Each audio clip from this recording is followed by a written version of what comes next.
วนทุกคนมาอิ่มอร่อยแบบไม่อั้นไม่จำกัดเวลาที่ซันกอฟโซสาขาพัฒนาการ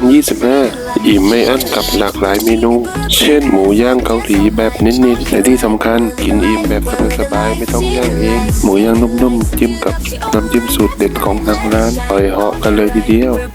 ใครก็ลองมองอาหารร้านบุฟเฟ่ที่สุดคุ้มแนะนำเลยที่นี่ซันกอฟโซรับรองไม่ผิดหวังที่นี่เขาก็มีอาหารและเครื่องเคียงอร่อยๆเยอะแยะมากมายให้เลือกได้เลยนะครับขอบคุณที่ติดตามหากินเดอะสเปซ